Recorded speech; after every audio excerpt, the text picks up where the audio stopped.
Well, name a country where that's worked, ever. United States. Mega billionaire Michael Dell was recently asked what he thought about the idea of raising the top marginal tax rate to 70%. Wow.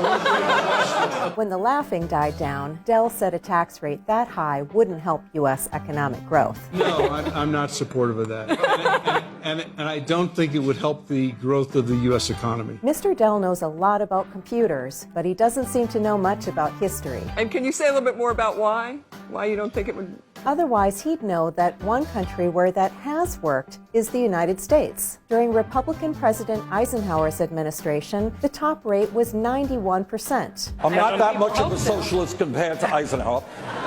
In the 1960s, when the top rate ranged from 70 to 91%, our country had its highest average economic growth rate. More importantly, it was an era when workers generally shared in the nation's prosperity. Since the 70s, wages for most U.S. workers have flatlined, even though productivity has steadily increased. But back in the 50s and 60s, wage growth kept pace with productivity. High top tax rates are one reason for this. Business leaders back then didn't bother demanding insanely large paychecks because much of that pay would have been taxed away anyway. That left more money for workers and productive investment. Revenue from fair taxes on the rich also helped pay for public works projects that created good jobs and built the infrastructure for a strong economy. But we don't need to just look back at history. In the real world, right now, Sweden has a 70% marginal tax rate and one of the world's most vibrant economies. They have universal health care, free college, and more than a year of paid parental leave.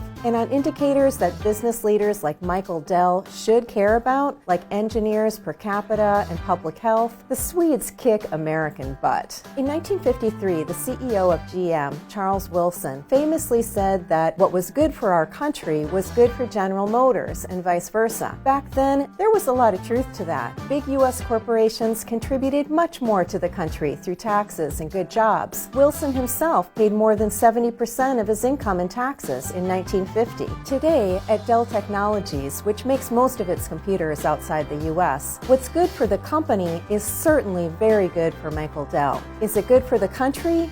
That's not so clear. Name a country where that's worked, ever. United States.